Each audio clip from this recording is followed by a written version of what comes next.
Assalamualaikum warahmatullahi wabarakatuh. Bismillahirrahmanirrahim. Alhamdulillahi rabbil alamin. Wa afdalus salati wa atammu taslimi ala sayyidina Muhammadin wa ala alihi wa sahbihi ajmain. Rabbi shrah li sadri wa yassir li amri wahlul 'uqdatam min lisani yafqahu qawli. Subhanaka la ilma lana illa ma 'allamtana innaka antal alimul hakim. Allahumma akhrijna min zulumatil wahmi wa akrimna binuril fahmi waftah alaina bima'rifatil ilmi wa sahhil akhlaqana bil hilm waj'alna mimman yastami'una al-qawla fayattabi'una ahsanah. Allahumma ati nufusana taqwaha wa zakkiha anta khairu man zakkaha anta waliyuha wa maulaha. Allahumma arinal haqqa haqqan warzuqna ittiba'ah wa arinal batila batilan warzuqna ijtinabah. Allahumma anfa'na bima 'allamtana wa 'allimna ma yanfa'una wa zidna ilman wa huda, amma ba'd. Alhamdulillah, muslimin muslimat yang saya hormati, syukur kehadrat Allah Subhanahu Wa Taala kerana setelah sekian lama kuliah fiqhul aqidah yang sebelum ini dijalankan sebulan sekali di Tirmizi Center, terhenti sudah lebih dari setahun seingat saya, iaitu sebelum daripada kepergian almarhum Al-Fadil Ustaz Adlan bin Abdul Aziz rahimahullah, iaitu pengasas kepada salah seorang pengasas kepada Tirmizi Center. Sebelum daripada kepergian beliau lagi, kuliah terhenti untuk beberapa siri dan kemudian terhenti terus selepas daripada kepergian beliau rahimahullah. Dan saya ucapkan juga jazakumullahu khairan katsira wa barakallahu fikum. Moga-moga Allah memberi balasan yang baik kepada pihak pengurusan Tirmizi Center yang mengambil inisiatif untuk menghidupkan semula majlis-majlis ilmu di Tirmizi Center ini, walaupun dengan pelbagai kekangan yang ada, lebih-lebih lagi di musim COVID-19 ini dengan PKP dan sebagainya, tapi ada inisiatif untuk melakukan kuliah secara online, iaitu melalui FB Live. Kalau untuk saya, of course, lebih convenient berbanding dengan kuliah secara fizikal, kerana kuliah secara fizikal selain daripada kena travel ke Tirmizi Center, quite a distance daripada rumah saya di Wangsa Maju, Tirmizi Center di Seri Kembangan challenge seterusnya adalah yang hadir secara fizikal dalam 2 orang, 3 orang. So psychologically macam mana berkuliah dengan 2-3 orang. Walaupun secara live saya difahamkan boleh katakan agak ramai yang follow kuliah-kuliah di Tirmizi Center.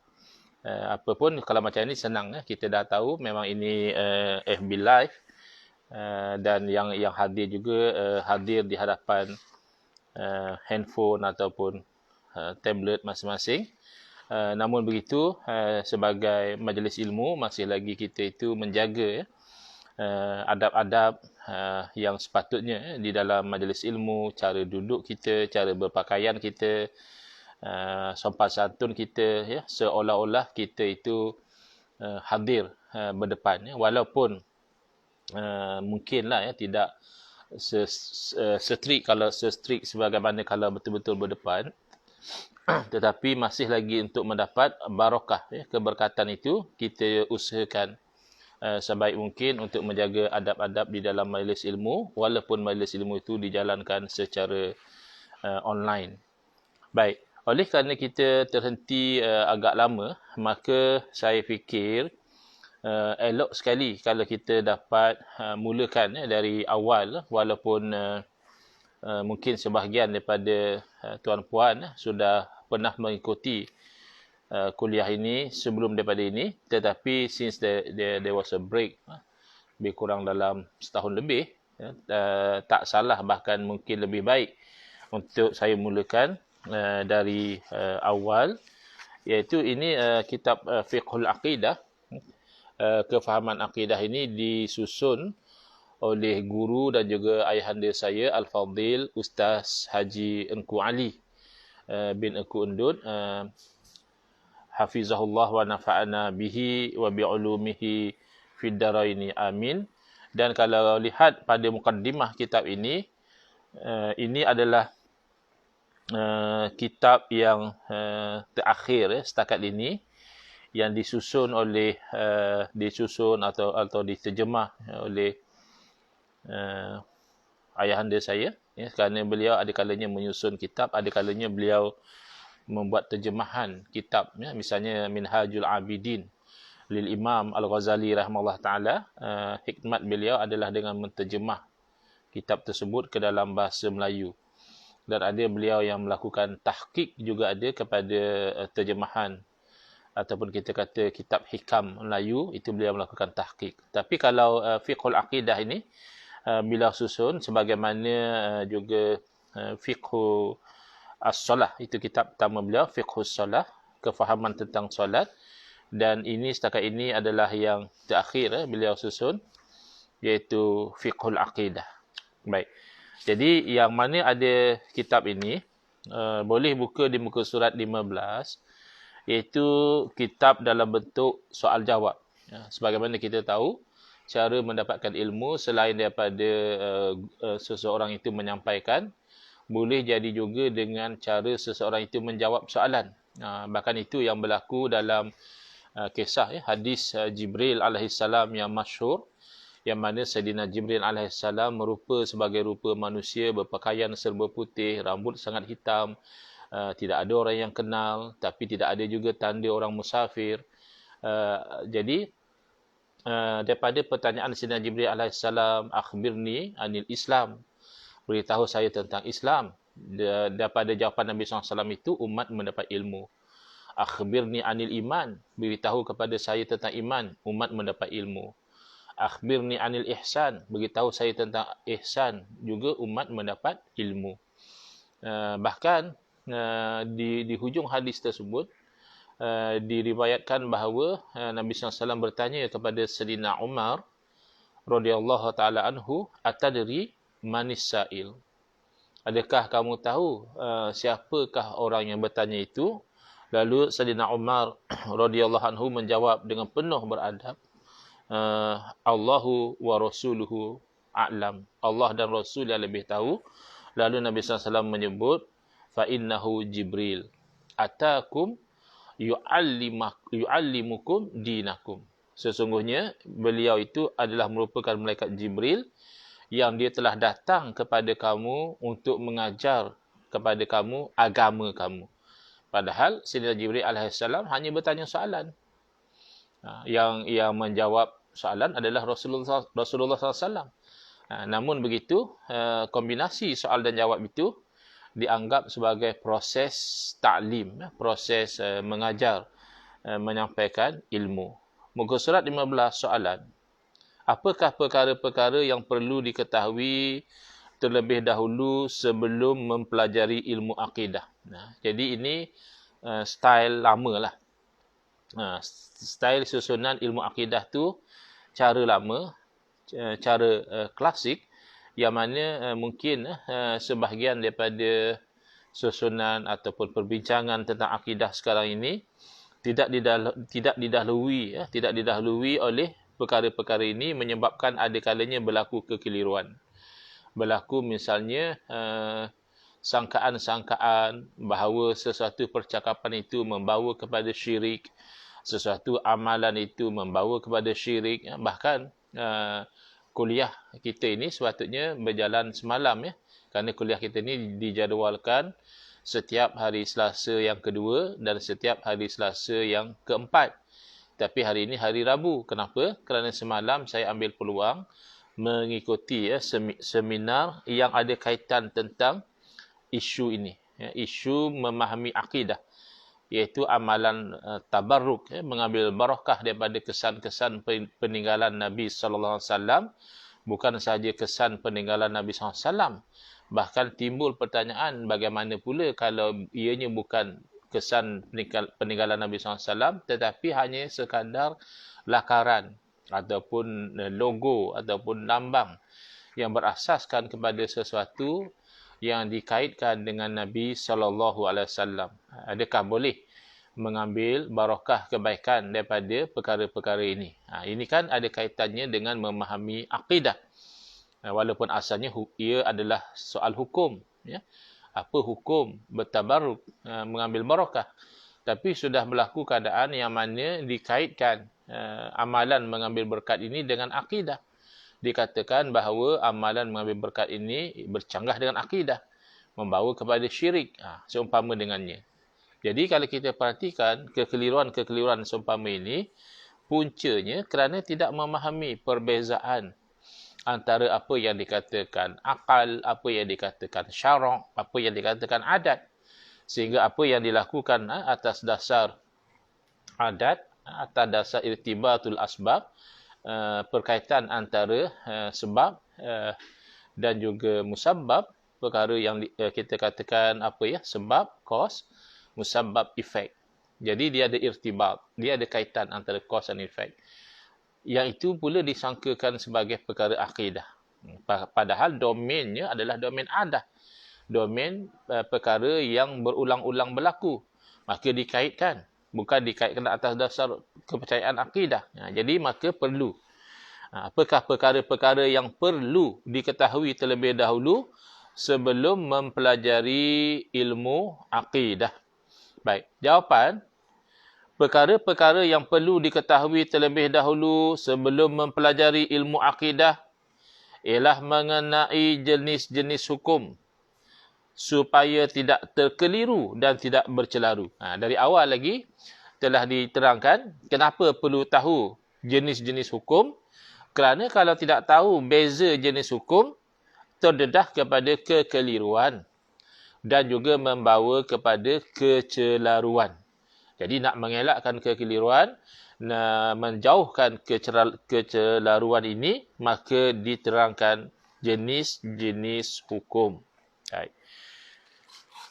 Hukum-hukum itu ialah pertama hukum akal, yang kedua hukum syarak, dan yang ketiga hukum adat.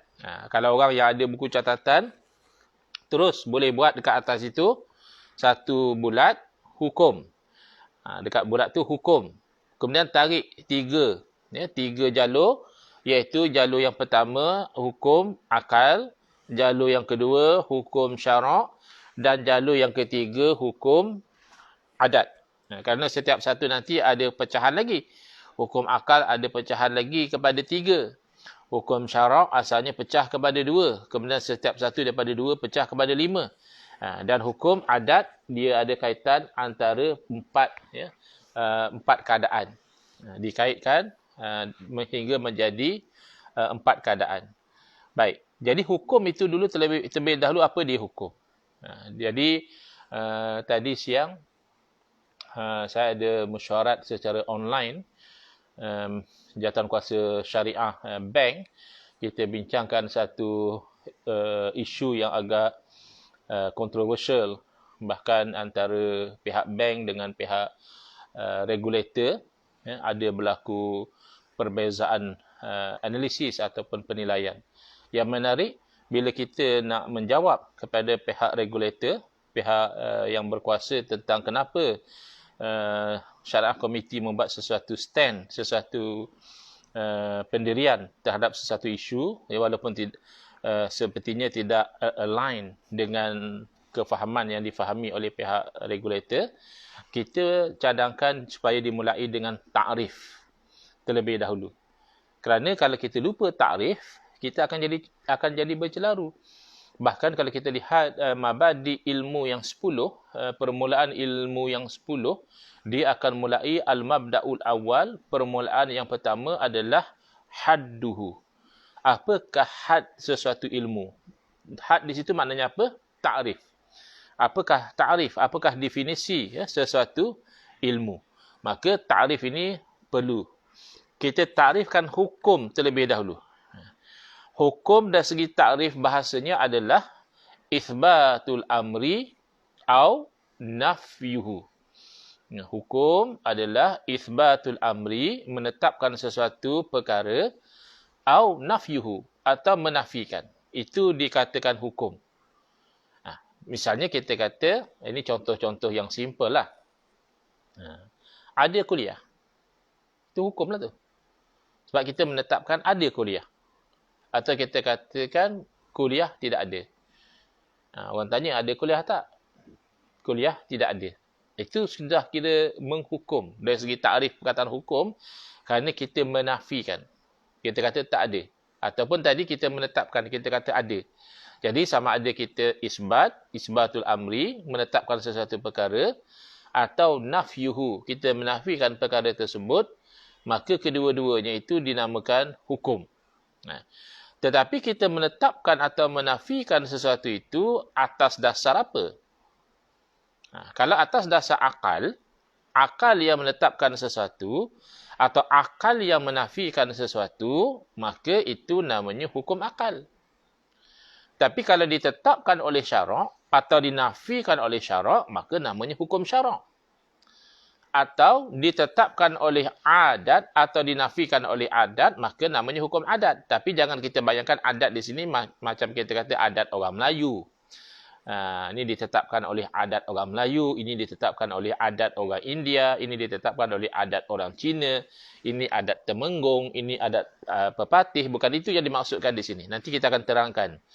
Yang dikatakan adat itu sebenarnya apa dalam konteks pembahagian hukum ini. Baik. Jadi ingat ya, dua. Hukum, isbatul amri, menetapkan sesuatu perkara, au nafyuhu, atau menafikannya. Baik. Jadi hukum yang perlu diketahui dalam mempelajari ilmu akidah ialah hukum akal sahaja. Maknanya apa? Yang menjadi asas perbincangan akidah adalah hukum akal. Jadi sangat-sangat celaru di zaman kita ini bila mana ada orang mengatakan dalam akidah tak boleh pakai akal. Wah, teruk betul. Kerana akidah ni salah satu cabang daripada cabang agama, bahkan cabang yang utama. Jadi agama ini dia berpaksi kepada nakal dan akal. Tak boleh pincang salah satu. Kerana itu agama. Kalau yang tidak ada agama, dia hanya akal semata-mata didorong oleh nafsu. Dia tidak ada nakal, dia tidak ada wahyu. Jadi yang ekstrim pula dalam menyangkakan dia beragama, dia kononnya wahyu semata-mata dengan mengenepikan akal. Ya, ini tidak betul. Kerana agama itu sendiri memerlukan kepada akal. Di dalam Al-Quran, Allah Ta'ala bahkan mengkritik orang-orang yang tidak berakal. Lahum qulubun la ya'qiluna biha. Mereka ada hati yang mereka tidak berakal dengannya, tidak mengambil faham. Bahkan di hujung ayat itu Allah Ta'ala melabelkan apa? Ulaika kal an'am.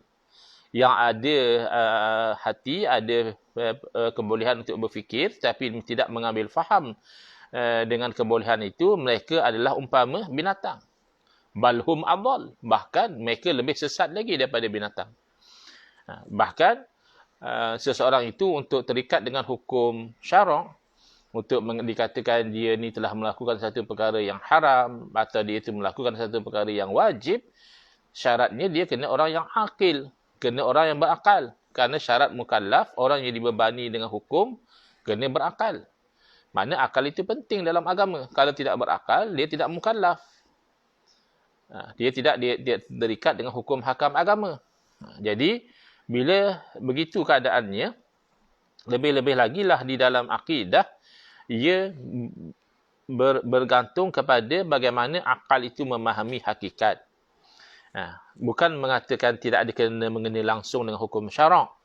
Ada, tapi secara indirect. Misalnya dalam bab akidah kita kata wajib seorang mukallaf itu mengetahui 20 sifat yang wajib bagi Allah. Menarik di situ. Ada 2 wajib di situ. Saya ulang ya. wajib ke atas seorang mukallaf mengetahui 20 sifat yang wajib bagi Allah. Tak sama tu. Wajib yang pertama dengan wajib yang kedua membawa konotasi yang tidak sama. Bahkan ditetapkan dengan penetapan yang berbeza. Wajib di atas orang mukallaf itu wajib yang ditetapkan oleh syarak. Maknanya apa? Maknanya kalau dia buat, dapat pahala. Dan kalau ditinggalkan, berdosa. Itu wajib di situ. Wajib apa? Wajib seorang mukallaf mengetahui dan meyakini 20 sifat yang wajib bagi Allah. Wajib yang seterusnya itu, wajib yang kedua itu bukan wajib syarak. Itu wajib akal. Wajib akal itu apa dia? Nanti kita akan terangkan. Dalam satu ayat, ada dua wajib. Satu wajib dari segi syarak dan satu lagi wajib dari segi akal. Baik. Jadi, yang perlu diketahui dalam mempelajari ilmu akidah ialah hukum akal. Sementara mengetahui hukum syarak dan hukum adat. Bukan tak ada kaitan langsung. Ada. Dalam perbincangan akidah, dia ada kaitan dengan hukum syarak. Dalam perbincangan akidah, ada kaitan dengan hukum adat. Tetapi itu secara indirect. Yang direct dalam hukum akidah ini, sehingga kita yakin, sehingga kita percaya sesuatu hakikat akidah, itu adalah paksinya hukum akal.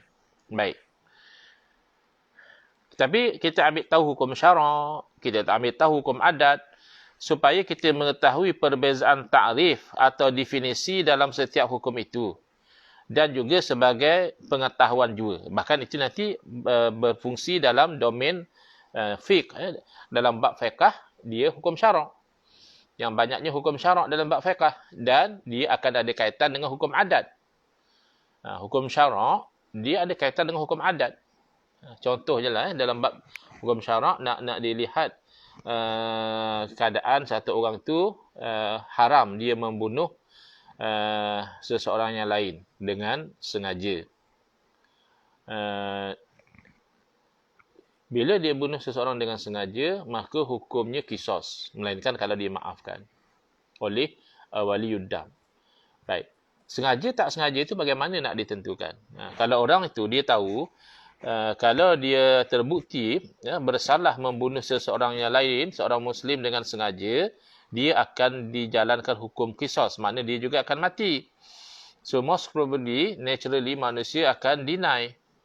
Kamu dituduh membunuh si fulan dengan sengaja. Kata dia, tak, saya tak sengaja. Saya tak berniat pun nak membunuh dia. Baik, jadi sengaja tak sengaja ni kan niatnya itu sesuatu yang ada dalam hati. Maka macam mana nak dikorek dalam hati dia? Nak diketahui memang dia sengaja atau tak sengaja? Maka ketika itu dia ambil kira perkara adat. Iaitu perkara yang biasa berlaku. Dia lihat kepada alat yang dia gunakan. Kalau misalnya dia tikam hamba Allah tu dengan pisau. Atau dia libas dengan pedang. Lalu dia kata saya tak sengaja. Maka dari segi mahkamah tu tak boleh diterima.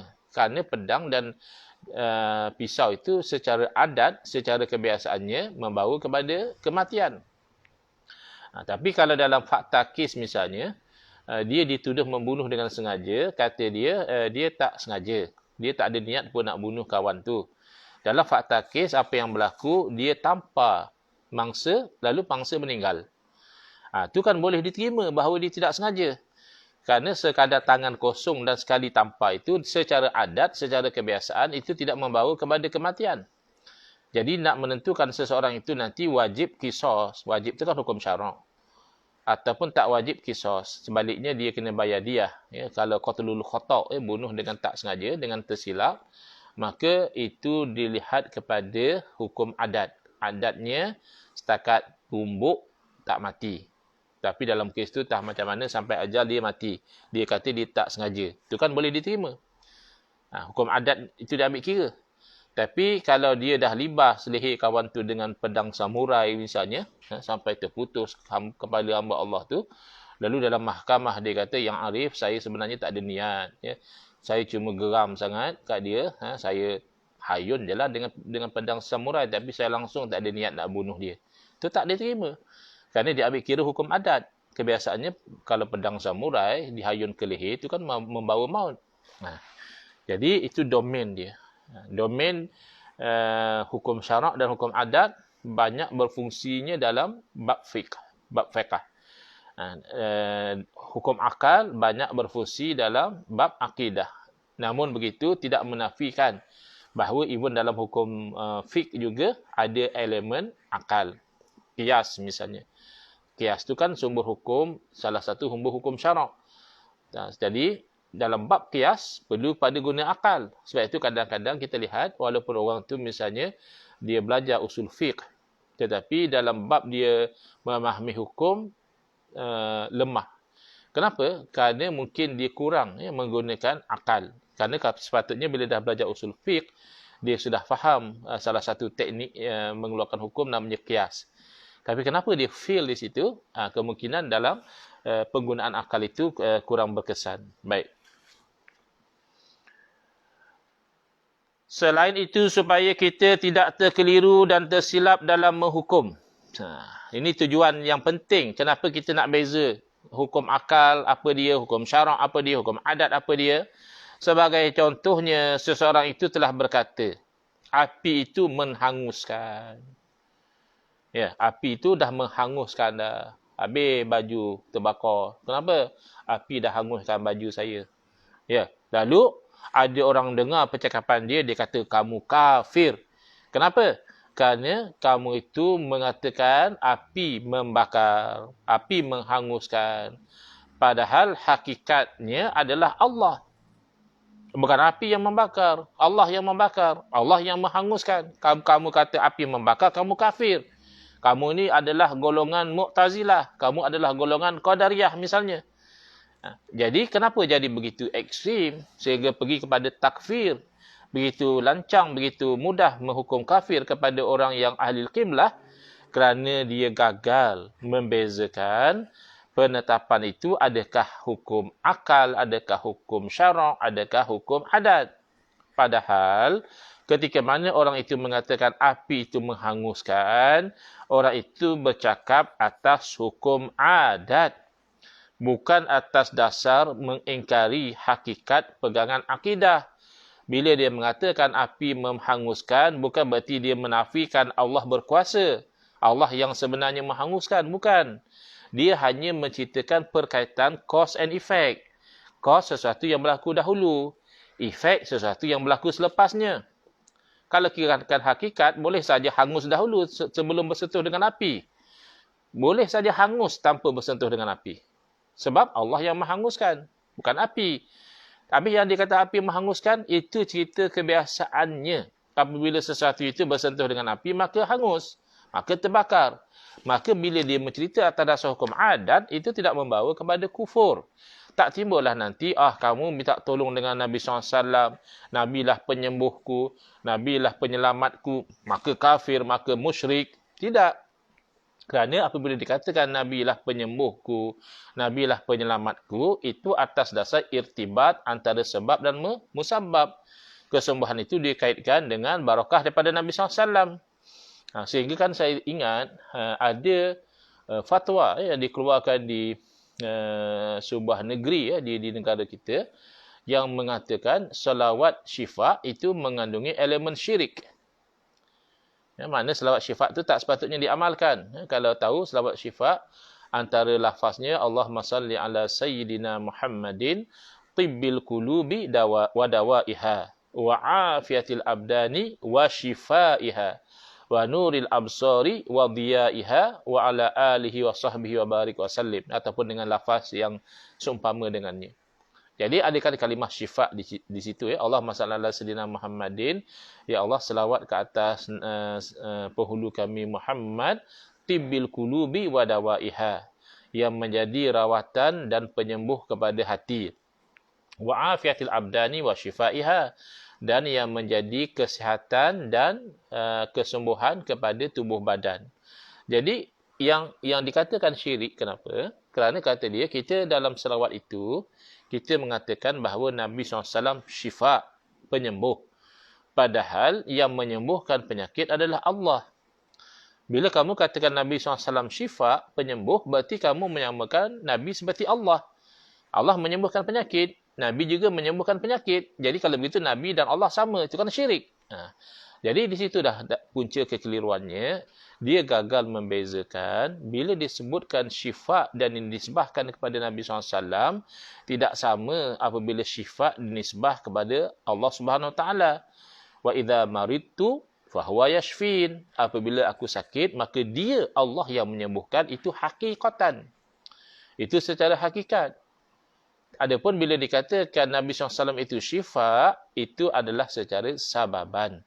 Itu maknanya secara sebab musabab, dikaitkan dengan sebab Nabi SAW sentuh mata seseorang, matanya menjadi terang. Dengan sebab Nabi SAW sentuh dada seseorang, hilang penyakit hati dia. Dengan sebab Nabi SAW ludah dalam mata seseorang, sembuh dan sebagainya. Jadi itu adalah sebab. Antara bukti bahawa tidak syirik, kita itu menyebutkan perkaitan antara sebab dan juga musabab, adalah hadis sahih daripada Nabi SAW sendiri. Baginda bersabda, Al-habbatus sauda'u shifa'un likulli da'id ilal maut. Atau kama qala sallallahu alaihi wasallam. Habbatus sauda' syifa, penyembuh kepada setiap penyakit. Kata para ulama, setiap di situ bermakna kebanyakan. Ya, banyak sekali bukti bahawa kullu bermakna kebanyakan. Jadi kebanyakan penyakit boleh disembuh dengan habbatus sauda'. Kalau begitu syirik. Kerana kita mengatakan habbatus sauda' penyembuh. Kalau syirik, mustahil diucapkan oleh junjungan Nabi SAW. Mustahil Nabi SAW mengucapkan kalimah yang syirik. Jadi kalau begitu, Nabi SAW bercakap atas dasar irtibat antara sabab dengan musabab. Sebab dirawat dengan habbatus sauda', maka musababnya sembuh daripada penyakit. Hakikat lain. Hakikat adalah Allah Ta'ala yang menyembuhkan. Jadi itu yang sangat penting di zaman kita ini, yang mana sikap takfir, mudah mengkafirkan umat Islam tu semakin merebak. Waliyazubillah. Moga-moga Allah Ta'ala menjaga kita daripada gopoh untuk menghukum kafir terhadap sesama Islam. Itu sikap kita ahli sunnati wal jamaah. Kita menjauhi takfiri, menghukum kafir, walaupun mereka tergelincir daripada landasan ahli sunnati wal jamaah, selagi mana kegelinciran itu tidak sampai melanggar asas Islam, masih lagi ada ruang untuk kita itu mengatakan kemungkinannya begini, kemungkinannya begitu, maka kita tidak mengkafirkan. Sepaling kita katakan orang ini sudah tersesat daripada jalan yang sebenar, maka dia kena kembali kepada landasan sunnah sebagaimana yang dibawa oleh junjungan Nabi SAW. Bukan bermakna dia kafir. Ya. Jadi hati-hati. Misalnya, orang begitu sensitif sehingga menganggap manusia menuhankan Nabi SAW. Kenapa? Kerana kita berharap kepada Nabi, memuji kepada Nabi, memuja kepada Nabi.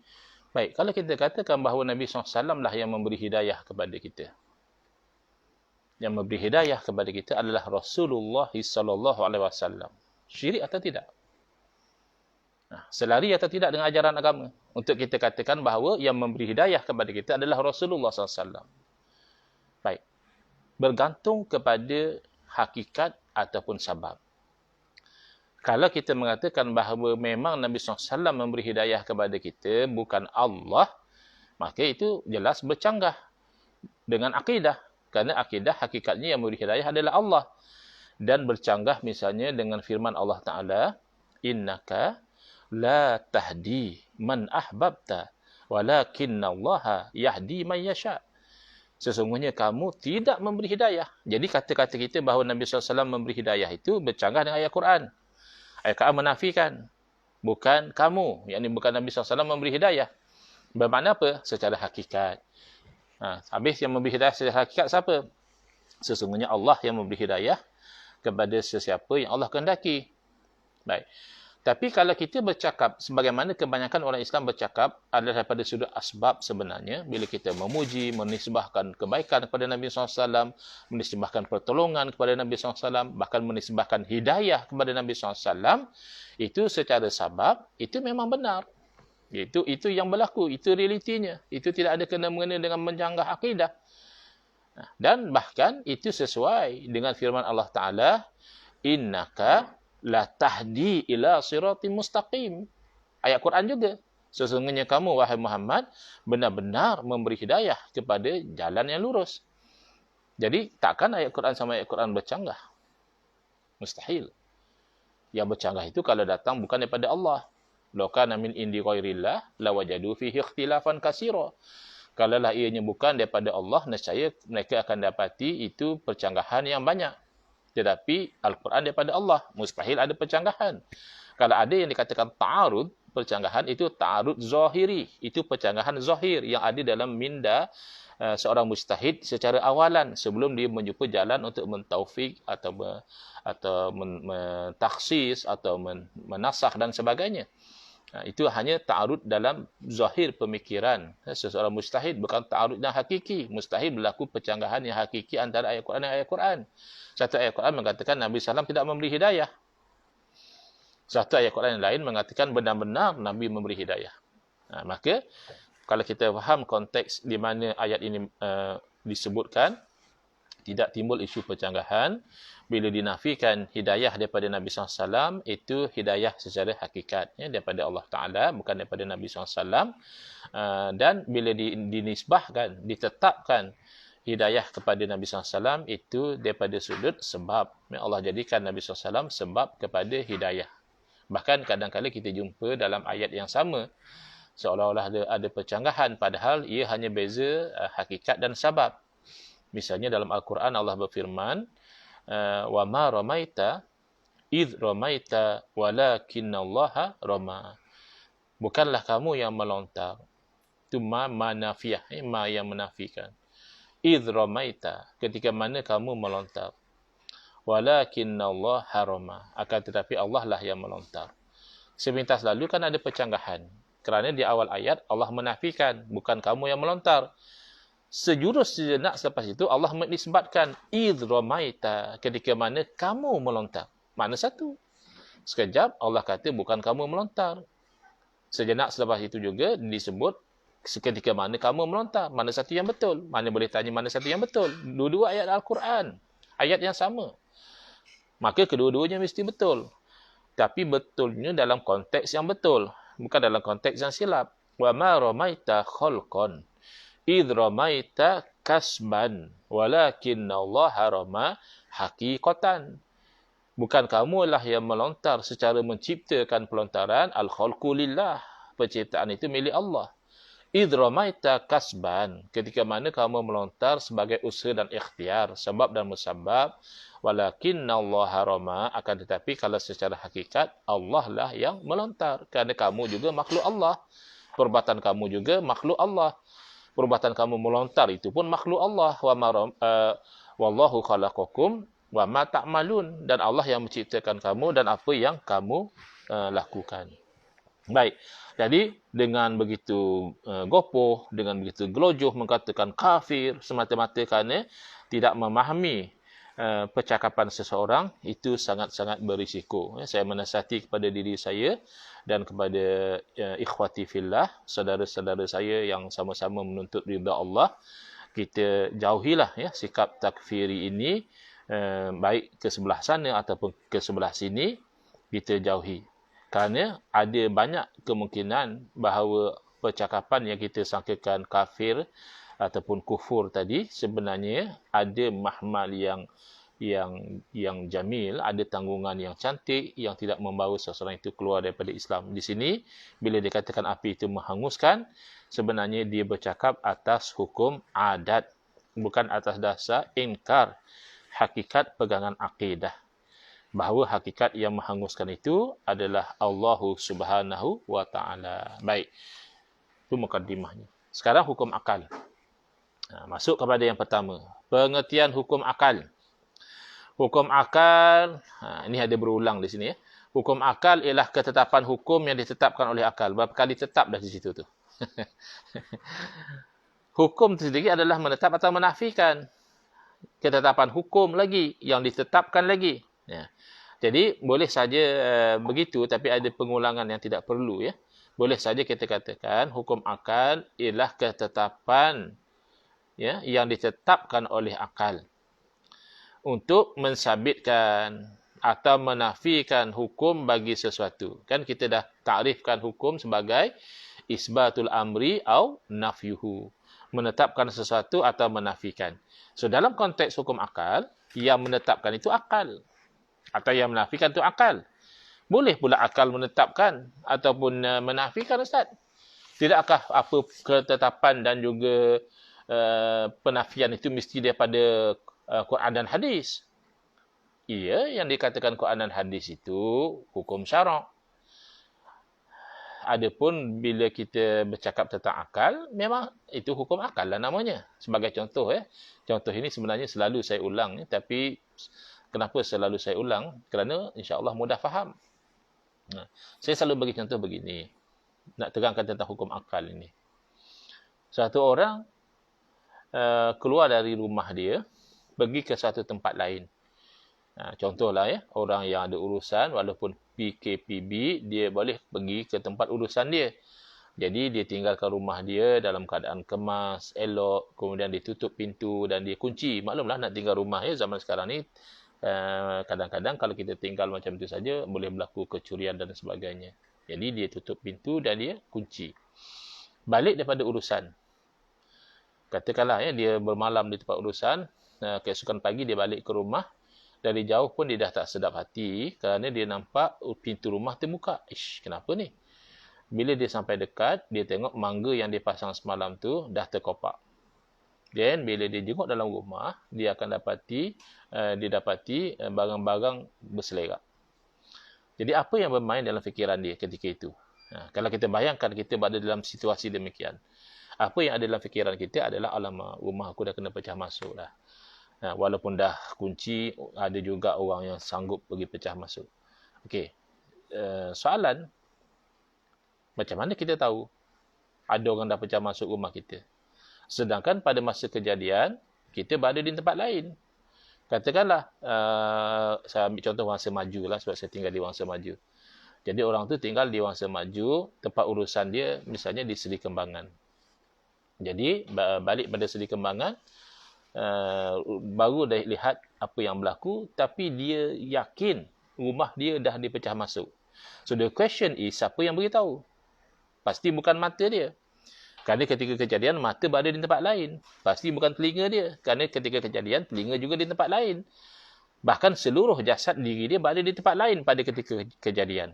Kenapa dia begitu yakin bahawa rumah dia telah dipecah masuk? Jawapannya, akal dia yang tetapkan begitu. Akal yang beritahu. Akal yang kata, kalau semalam rumah tu dalam keadaan tersusun elok, dah berselerak, pintu dah tutup, dah terbuka, mangga dah pasang, dah terkopak, mesti ada orang buat. Mesti itulah namanya wajib. Tapi bukan wajib syarak. Wajib syarak buat dapat pahala. Tak buat berdosa. Takkan pecah rumah orang dapat pahala. Kalau tak pecah rumah orang berdosa. No, pecah rumah orang tu wajib akal. Akal mengatakan dah ada orang pecah. Sehingga kan kalau dikatakan tak ada orang. Katalah tengah-tengah pening macam tu, nampak jiran kita keluar dari rumah dia, lalu kita tanya, Abang Haji, nak tanya Abang Haji minta maaf, Abang Haji perasan tak ada orang pecah masuk rumah saya semalam? Lalu jiran kita tengok, dia kata, ya ke? Saya tak perasan lah pula. Oh, tapi saya rasa kan jadi sendiri kot. Kalau kita dengar jiran kita cakap macam tu, tentulah kita sedih. Aku dah tengah stres, rumah kena pecah, kau pula buat lawak macam tu. Lawak yang tak kelakar, ada pula boleh jadi sendiri. Takkan jadi sendiri. Takkan jadi sendiri itu kita menafikan. Jadi yang menafikan tu akal. Itu namanya mustahil. Akal tak terima ada benda macam itu. Ada pula pintu terbuka sendiri, terkopak sendiri. Yang disebab berenam tu tak tahulah ketuk sendiri. Bukan ketuk sendiri. Ada yang ketuk. Cuma kita tak nampak yang ketuk tu siapa. Mungkin kerana kulit dia gelap. Mungkin kerana dia amalkan ilmu apa tahu. Invisible man atau apa. Tapi pasti ada yang melakukan. Maka mengatakan pintu terbuka sendiri, mangga terkopak sendiri, barang bersederak sendiri itu akal kata mustahil. Siapa yang buat kerja macam tu? Mungkin tak pencuri profesional, akal kata boleh jadi. Mungkin tak, dia bukan pencuri profesional, tapi dia penagih dadah yang terdesak, boleh jadi. Ataupun dia panggil impulsif. kriminal. Dia bukan pencuri pun, tapi dia nampak ada peluang, rumah tak ada orang, tak macam mana, ya, dia pun pergi mencuri. Jadi ini semua boleh jadi. Boleh jadi inilah diistilahkan jaiz. Sesuatu yang dari segi akal, ia pun akal boleh terima, tidak pun akal boleh menerimanya. Jadi terbagilah bukan akal kepada 3. Wajib, sesuatu yang akal tidak boleh terima kalau tak ada. Akal kata mesti ada. Mustahil lawannya, sesuatu yang akal tak boleh terima kalau kata ada. Akal kata benda macam tu mesti tak ada punya. Jadi, yang akal boleh terima ada atau tidak ada, itu namanya harus. Contohlah, satu orang, kalau dia dah kahwin, dapat anak. Boleh jadi tak? Boleh jadi. Satu orang, sebelum kahwin, pun dapat anak. Pun boleh jadi. Tapi satu orang, dia lahir, tak ada mak, tak ada bapa. Kalau dari segi adatnya, kita kata mustahil. Tapi kalau dari segi akal, kita kata kalau Allah kehendaki, boleh jadi. Dan memang berlaku kepada Nabi Adam AS. Tanpa bapa, boleh berlaku misalnya kepada Nabi Isa AS. Jadi, dari segi akal, masih boleh terima. Cuma dari segi adat, mustahil. Kebiasaannya tidak begitu. Tapi kalau satu orang, lebih muda daripada anak dia, lebih nampak muda mungkin, ya, kerana anak stres, tak jaga makan, exercise pun tidak, ya, so nampak macam tua. Tapi ayah dia, ya, jaga makan, mungkin rajin jogging macam Al-Fadhil Ustaz Syed Syarizan, ya, hari-hari jogging. So ayah nampak muda daripada anak tu tak mustahil. Tapi kalau memang ayah lebih muda daripada anak, akal tak boleh terima. Perkenalkan, ini bapaknya umur 15, anaknya umur 30. Itu kan mustahil. Baik.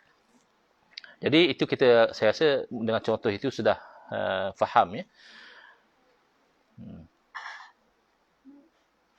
Hukum akal ialah ketetapan hukum yang ditetapkan oleh akal untuk mensabitkan itu menetapkan atau menafikan hukum bagi sesuatu. Sama ada menghukumkan ada atau menghukumkan tiada. Seperti menghukumkan wajib adanya Allah. Tapi itu menghukum yang perlu kepada fikir panjang sedikit lah. Macam tadi tak perlu fikir panjang. Menghukumkan ada orang dah pecah masuk rumah tu, itu tak perlu fikir panjang. Dan menghukumkan pula mustahil tiadanya Allah. Ketetapan hukum akal itu tiada terhenti kepada adat. Adat di sini maksudnya berulang-ulang cuba. Cuba bakar hangus, cuba bakar hangus. Sekali-sekala cuba bakar tak hangus. Kenapa? Kerana ada benda menghalang. Kenapa? Kerana mengamalkan ilmu kebal misalnya, ilmu tahan api dan sebagainya lah. Tapi itu adalah perkara yang khariq lil adah. Itu perkara yang mencari kepada kebiasaan, melanggar kebiasaan. Kenapa kamu kata api menghanguskan? Mana kamu menetapkan? Kamu dah hukum kata api itu menghanguskan. Itu hanya hukum adat. Adatnya begitu. Biasanya begitu. Tapi akal boleh menerima kalau kata api tidak menghanguskan. Dan memang boleh jadi. Dan memang pernah terjadi dalam bentuk mukjizat kepada Nabi Ibrahim AS. Dalam bentuk karamah kepada Abu Muslim Al-Khawlani. Rahimahullah ta'ala.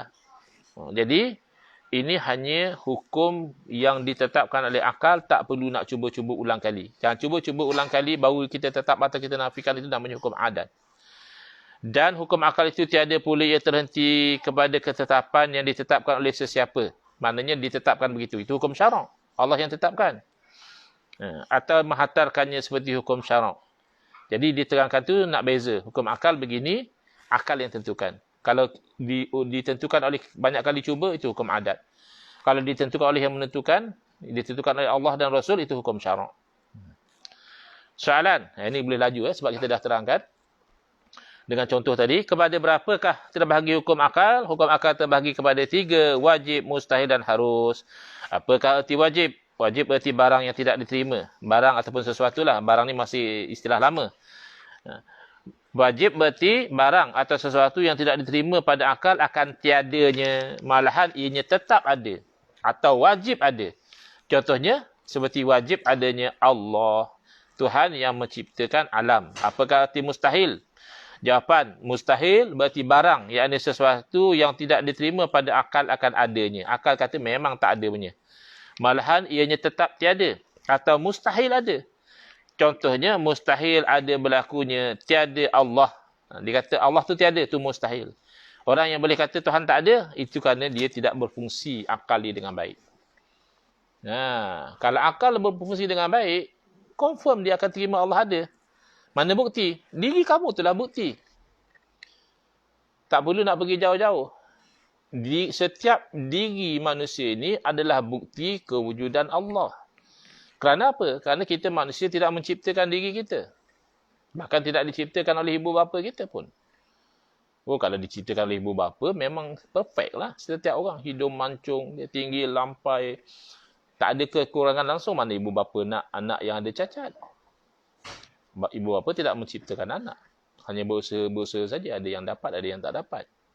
Ada yang dapat ramai, dia dapat sedikit. Ada yang tak nak dapat, tapi dapat. Ada yang nak, tapi tak dapat. Jadi, bila kita wujud dan kita tidak menciptakan diri kita sendiri, akal yang sihat akan kata pasti kita diciptakan oleh yang lain. Kerana kewujudan daripada tiada kepada ada tidak akan berlaku dengan sendiri. Pasti ada kuasa yang menciptakan. Therefore, kalau akal berfungsi dengan baik, itulah Quran sebut, wa fi anfusikum. Dan pada dalam diri kamu tu pun dah ada tanda-tanda kewujudan Allah. Dah ada tanda-tanda keesaan Allah. Dah ada tanda-tanda kekuasaan Allah. Afala tubsirun. Kenapa kamu tak perhati? Dan siapa hang tak tengok? Dan siapa hang tak fikir? Lebih kurang lah tu.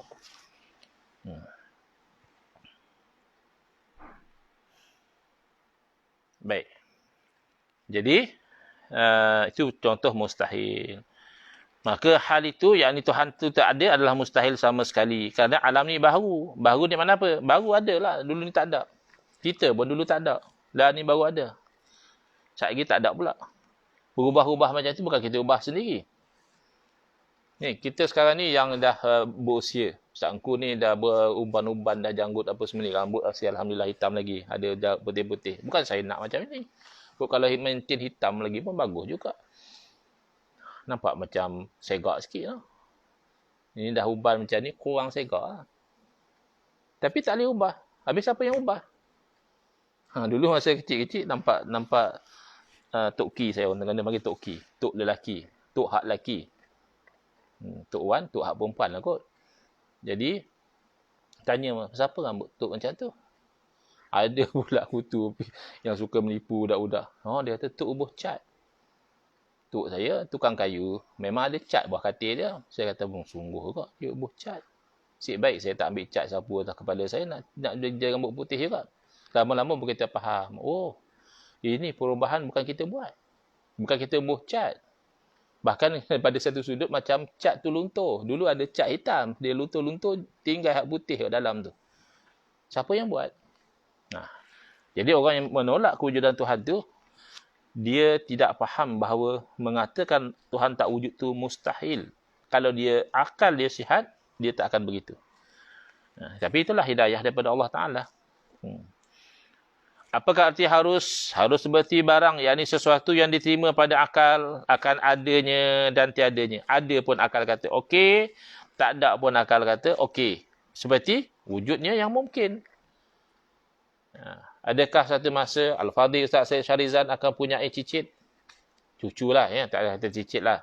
Kita tahu Al-Fadhil Ustaz Syed Syarizan orang masih muda lagi. Anak dah ada belum? Ada.